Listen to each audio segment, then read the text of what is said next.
everyone. I am waiting for someone else to join me. I sent her an invite, so I'm just waiting right now.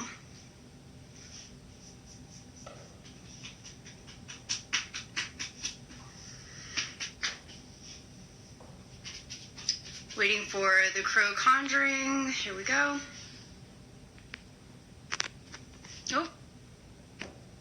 Hold on one second. I don't know what I'm doing. Waiting for Lexi to join from the crow conjuring. Hey, okay, so it looks like your hand's a little cut off. Is it good now? Still cut off? I can kind of see your eyeballs, like right here. Better? Yeah, this is better. Okay, thanks. Okay, so for those of you who are joining us, which we already have 20 people in here, this is Lexi from the Crow Conjuring. So Lexi, do you want to just kind of tell everybody what the Crow Conjuring is, since this is our first live stream together? Okay, so the Crow Conjuring is a subscription-based healing website, and we do like at least 3 or more different modalities of different types of healing. We have tarot casts for your zodiac signs. We have oracle and omens. This is all curated content we do for our paid subscribed members. Oracle and omens looks at the dead people kind of around you, because FYI, there are dead people everywhere, in case you guys didn't know that. And that's one of the things we as the Crow Conjuring sisters specialize in, is accessing your dead and your spirit guides. And we have 3 personalized sessions a month where we do live group healing sessions. They can do meditations, past life journeys. We do group Reiki. We have our own apothecary where our members can personally shop from. We do sound healings. We have channeled messages from Hecate. So if you're a goddess lover, our goddess patron is the goddess Hecate. You guys do a lot. We do a lot, and we have a podcast. So You're the whole package. We really do. We try to reach as many people as we can, because we know people desperately need the healing. And it was one of the things that we were all in different spiritual healing groups, and we never could find like these healing sessions where a lot of people talked about zodiac signs or, tarot cards, etc. Like, what happens whenever all of your clairs have gone insane? Like, you need a place for that, and we built it because we were going through it and it just didn't exist, so we made it happen. It's such a healing process too, when I got into selling crystals, or just working with crystals at all, it really helped me heal from a really bad relationship, and it just diving into the spiritual community in that way really, really helped. So I think that's great that you guys are doing that and you're offering that to so many people. Oh, yeah. And I mean, we try not to offer it at such an outrageous price. Like, it's only $13 a month if people do sign up, whereas other groups I've seen charge as much as over $100 for just one of the sessions that we offer. Yeah. We offer 3. And that was one of the things whenever I was really suffering. I was like, I cannot pay this. I feel like I'm going crazy. And I mean, even traditional talk therapy is way more than $100. Well, you're when that happens, when you go through something so traumatic, you're desperate. You're desperate for any type of help that you can get. Yeah. So that's kind of why we created our little crow space for all of our baby crows.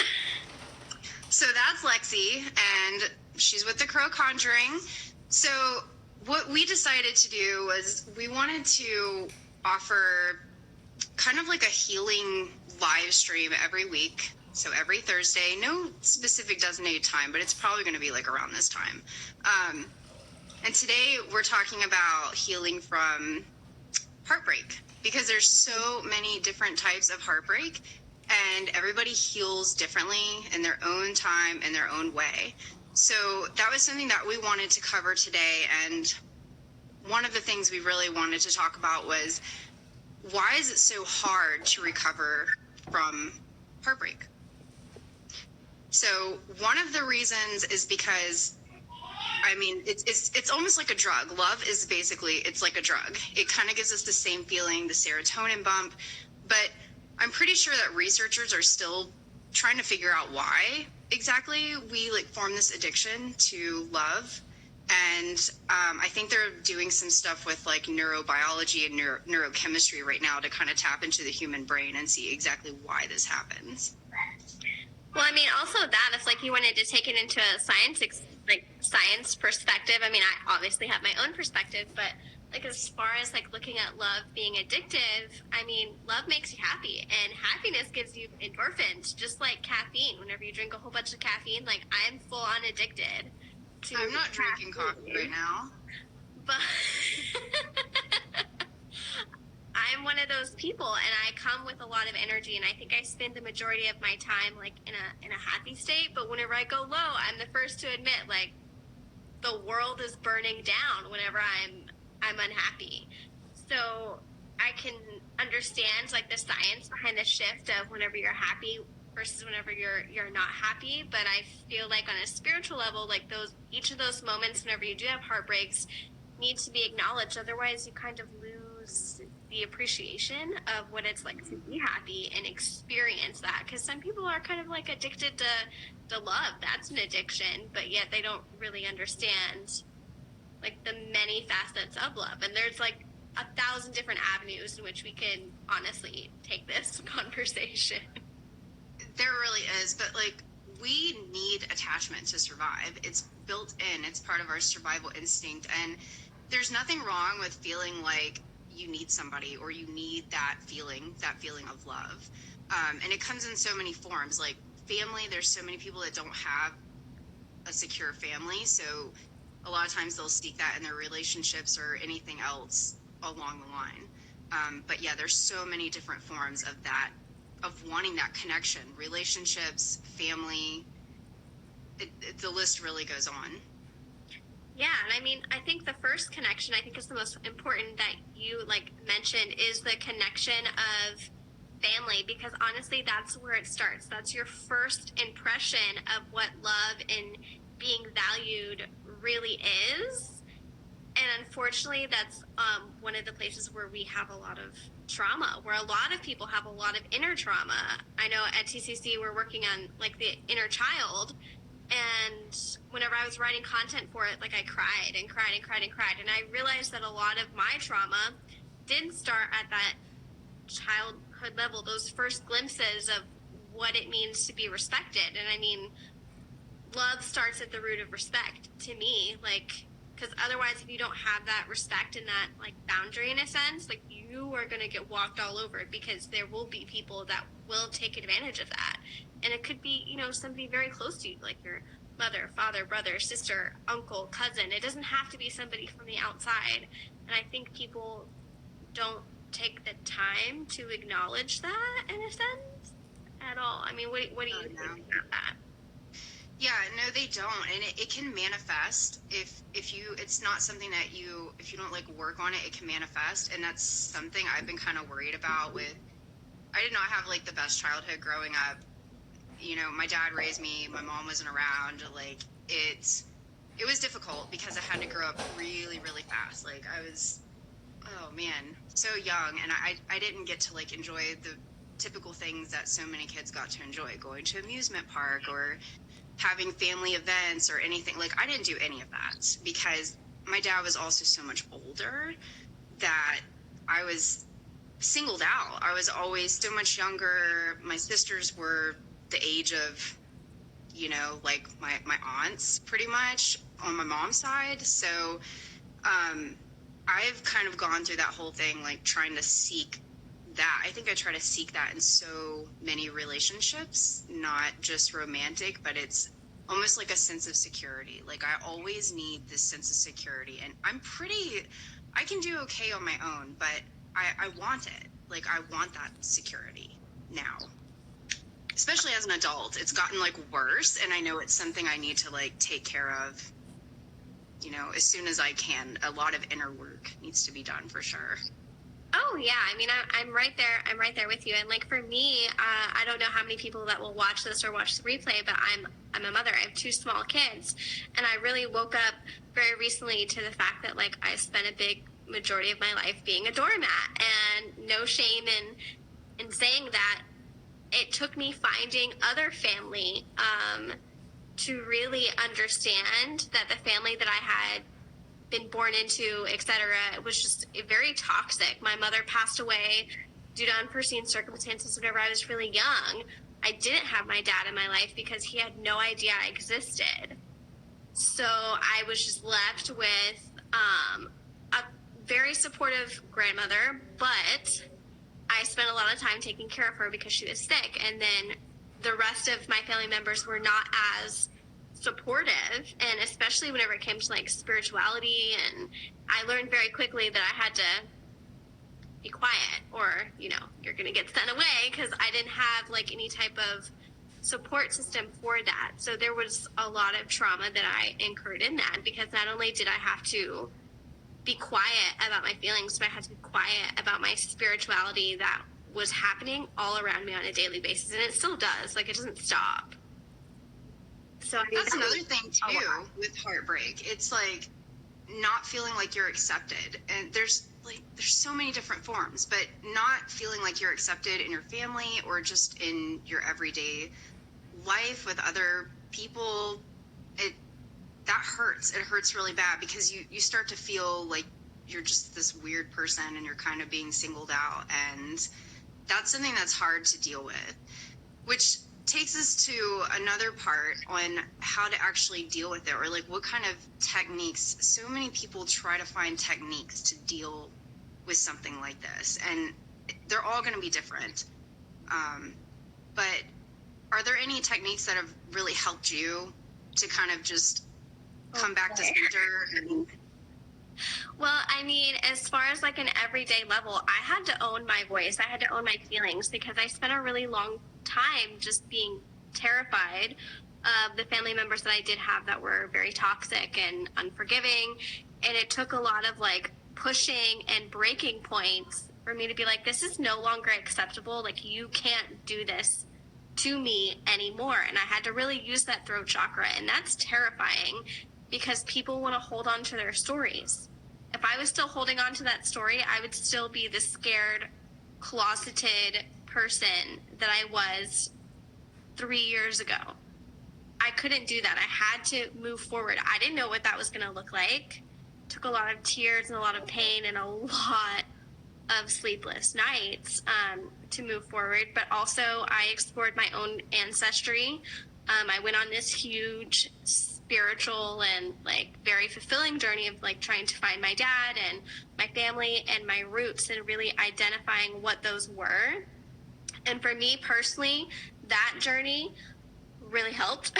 This is not a plug for what I did, but I took an ancestry DNA test, and I was like, I just want to know where I'm from. Like, I don't know. I just know I'm this little white girl, but I had no family. My mom was adopted, so I had no background. A lot of people have all these amazing stories, and I didn't have any of that. And so literally, like, I'd started with like the real world connection, like to connect me here. And then as I journeyed down through my spirituality, like I found, my soul family and soul sisters through the Crow Conjuring. And they really gave me a lot more acceptance and validation spiritually, because my family couldn't or wouldn't. Everybody's reality is perceived differently. And I mean, it just happened. Like, I got really fucking lucky. I got really lucky with a lot of these things. And I had a lot of people step in, like, that the universe, like, gave me. And I'm still very thankful for. And I had a decent, happy ending. Not everybody in the family, like, accepted me once I started to find people. But my dad accepted me, and I think that was the closure that I really needed. Oh, yeah. I mean, I called him up on the phone, and I was like, hey. That's amazing. You don't really see that often. No. So that's really nice. I am extremely lucky. Yeah, you really are. I hear so many stories where, people, they don't know who their mom or dad is, and when they find them, they're just like, I don't care. Like, It's really sad. So that's really cool. Especially, not saying men are like worse, but um, it's more common, I think, in men to not really like accept their children as much as it is Oh yeah. women. I think it's more of like a maternal bond thing, giving birth and all that. Oh yeah, and I mean I've seen cases where it's like women who are like, nope, I don't know who you are. You might look just like me, but you have to go now. And A lot of them have established their own lives, so yes. mhm. Yes, and I've had my own experiences with that too, where I was on the receiving end of that as well with my own extended family, because my mother was adopted, and so I went and I found all of her people too, because she died not knowing. And to me, that was a huge injustice, and I kind of wanted, like, I went on this little mission to connect all of her dots too, and I did, and it was hard and it was emotional, but I think like finding my roots, my own ancestry, and that can be spiritual and holistic as well, really helped a lot of my heartbreak and my grief, especially with my own mother and my childhood, because I finally had answers that I spent a lifetime not having. And I mean, whenever I say a lifetime, like 28 years, and I'm 29. Yeah, wow. Oh, you're 29. I feel so, well, I mean, I don't feel old, but I feel like everybody's younger than me now. I think as far as like healing, like a technique to heal and just the whole healing process in general, aside from spirituality or just whatever, I think the best way to begin healing is, number one, is to just be kind to yourself and be gentle with yourself. And so many people, they're harsh. They think these negative thoughts about who they are. But when you're going through this healing process, you should never use extreme words like hate or like if you're leaving a relationship, you should never, if it's a bad one, you should never be like, I'll never find love again. And I think that's one of the harshest things we can do, is to talk down to ourselves, because any type of positivity is going to be key to healing. Oh yeah. Yeah, definitely. And that was a big thing I struggle with, was like a self-esteem issue that got totally trampled through relationships, and also when I was younger, because I relied on other people to give me that validation instead of finding it within myself. So when I was rejected by those people, it was hard for me to like accept who I am on my own. I kept thinking, oh, well, these people don't accept me and I'm not worth it to them, so why should I be worth it to me? Like, you shouldn't do that. You should always lift your own self-esteem. Don't think about what other people think about you or what they can do to lift you. You need to lift yourself, and that is such a difficult process, is trying to trust in yourself. For sure. And I know some people, they're always on the other perspective, like where they're like, well, I just can't help it. I'm my own worst critic. And that is hard. And I mean, sometimes it's a self-love issue, and sometimes it's a combination of like a deeper spiritual healing that you need to do, because I've been on that receiving end. And once you go through that type of healing, you're like, oh my God. I know. It's, oh shit, what is this? This is totally something I wasn't expecting. It takes you on a ride. You feel lighter. You feel so much lighter. And one of the things, like, I've always done, and my mother encouraged this as I was younger, was to journal. And even whenever I do tarot readings for myself, or oracle readings, or tarot and oracle readings for my clients, if they come back to me and they're like, everything is shit, what am I doing? I'm like, well, let's look at how you improve, because I keep notes on you. I do that for myself as well, to look back on how I improved for myself. And I think that's something people think is like corny, but they really do need to utilize it a little bit more. Because journaling can be a powerful tool, because you're writing to yourself, but not only to journal, but to look back at what you wrote. I mean, it has helped me in so many ways. I can't even describe to you, especially whenever you do your own readings for yourself. Like, you also I love that, actually. I don't know why I didn't think about journaling, because I literally do that every morning. Maybe it's because it's just part of what I do now, but that has been a vital tool for me to heal, because some people want to talk to a therapist, or maybe they want to talk to a counselor, and that's okay. Everybody is going to do this differently. But for me, I think journaling has probably been the best for me, because I don't have to worry about any judgment. I don't have to worry about sounding crazy. I don't have to worry about someone locking me up because my thoughts are a fucking zoo. I don't have to worry about that. Like, I can just get it all out on paper, as long as nobody finds it. um, but I really do think that is probably number one.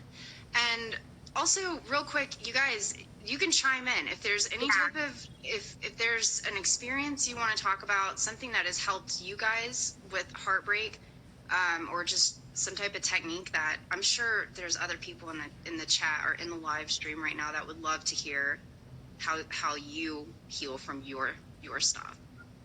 Yeah. Your ADD won't let you journal. Oh my God, yes. See, I don't even want my significant other to even look at my journal, because no, please don't. Mm-hmm. Just don't look at them. Yeah, just burn them. Yeah, no, Exactly. no, I don't do that. Occasionally, another thing that helps me, if you look at it from the standpoint of like grief, because I know a lot of people,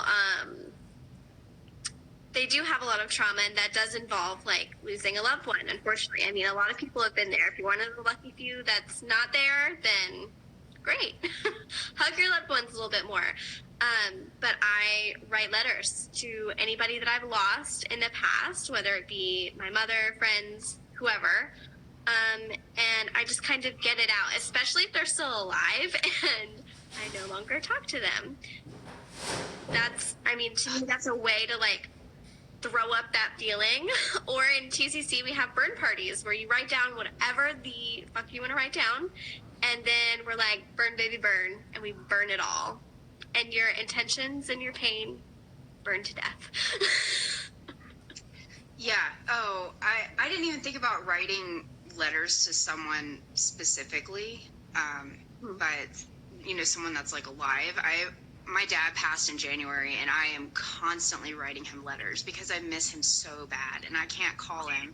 So I'll just, I'll journal or write him a letter and just kind of tuck it away. And sometimes I'll just throw it away, or I'll burn it, like you were saying, like a full moon comes around and I just burn it, or a new moon, and I'll just try to like release things and not, because there's also a little anger when you lose somebody. There's a little bit of anger that's stuck in that too. So it is good to release that for sure in letters or journaling. Let me see what some of these comments say, because we got a few of them down here. I have a good tool to use in relationships after rape. Yeah, any type of techniques or tools, please share them. I'm sure it would help somebody out. Yeah, journaling is healing. I don't know what I'm doing. I'm like hitting buttons and everything's disappearing. Yes. Letters are so powerful, even if you don't and can't give them to the person. Yeah, all right. Lexi, are you seeing any of these that I'm not seeing? Because I don't know. Hold on. Let me scroll through. Okay. So, Beauty's Confidence, AJ, she was the one that said, I have a good tool to use in relationships after rape. If you have it, girl, share it, because your story is somebody else's story. Not to suggest that happened to you, but everybody has a moment in truth. So throw it up in the comments and we'll be like reading it out. Not a problem. And Yvette is actually a TCC member. She's been there for our burn parties where we're lighting our entire house is on fire. And letters are so powerful, even if you can't give them to the person. Yeah, I agree. Like, you don't have to always give your letters to the living people if you want to. I kind of I'm not going to do that. I put them in a box in my closet. Somebody asked us, what's your beauty tool? Water. I drink a lot of water. I don't know about you. Oh, okay. So, hold on. It's trying to disappear on me. Draw an outline of your body and color parts for significant other can touch without asking. Green, yellow part is ask, and red is no. Okay, so that's a really good like boundary thing. If you have been, raped, unfortunately, if you have a significant part that's like a trigger on your body or any type of molestation or whatever, that would require you to do a lot of work and be extremely like self-aware after you have been raped, and hopefully you can be open and honest in your relationship with your partner, because I know so many people, like, they don't tell anyone, not even their next relationship around the bend. Green is yes and no is need to ask. I think that's a really good, like, that's a really great, awesome technique, and hopefully everybody's in. I haven't heard that before or seen that before, so I actually like that. I think it's a good thing to use even if you haven't had that experience, just because it puts your partner on check, that it's, it's a deeper discussion than, hey, let's go to the bedroom for a few minutes. Just saying, it really is, because even if that is not, your past, like, sometimes, we as partners need to pay attention to each other, because even if it's not triggering, like, I don't know, it's a deeper conversation about the bedroom and that facet of heartbreak, because men and women can easily be overpowered and put in a situation where it didn't start off as traumatic, but it can be traumatic. Oh, miscommunication too with that. And that's the whole part, like you were saying, people not expressing it to their significant other because it's painful to talk about. So I can totally understand somebody closing in and not really want to talk about that to someone that they care about, in fear of, I know so many are in fear of judgment. I actually have a few friends that are like that don't want to speak to their significant other about their past or things that have happened before they met that person, or even as they're in a relationship. Like, I know two people that have unfortunately got raped, and while they were in a relationship with someone, and never said anything. That has to be so painful and such a hit to your self-esteem to have to live with that. I mean, I think it would be really, really good to, like we were talking about, journaling, maybe journal some of that until you feel comfortable enough to actually speak up and talk to your significant other about what happened. Maybe you can kind of recite how you want to talk about this to them on paper before, or even write them a letter. Yeah. I mean, that's what I did whenever I was in my relationship, and it got to the point to where I was young, and, obviously whenever I was in relationships, people would come over and they'd be like, you don't have any parents. That's weird. But I would just kind of like move past that and be like, all right, let's go party. But once I got serious about my now husband, I wrote him a letter about some of like the crazier stuff that I couldn't actually, say out loud. And he was like, thank you so much for sharing that with me. And that's one of the ways in which I did give somebody a letter, because I couldn't form words. It was just, it sucked too bad. Or there's instant regret after telling them. I'm so sorry if that's anything that has happened after you've been vulnerable with your partner. Personally, I don't think that's a partner that's very supportive if you're regretting being vulnerable with them. But that's just my opinion. I'm nobody. It probably depends on how it played out. Was it could be, I don't want to like put you on the spot or anything, but if it's like an instant regret because you just felt like ashamed when you said something immediately, or was it more of like a regret because they their reaction? It could have been like a shock thing because they were surprised that you didn't tell them soon enough, or you didn't tell them before, or it might not have been something that was as serious, because when you're expressing something like that, it's painful, and yes, you feel very, very vulnerable, so you don't want to, you don't want to dig too deep into it. You just want to say it and like get it over with, and just hope that they kind of accept it. But I'm sure that they have a lot of questions too. Well, yeah, and I think it also depends on like a person's like personal experience. Like if they grew up in a family where they didn't talk about intimacy or what it's like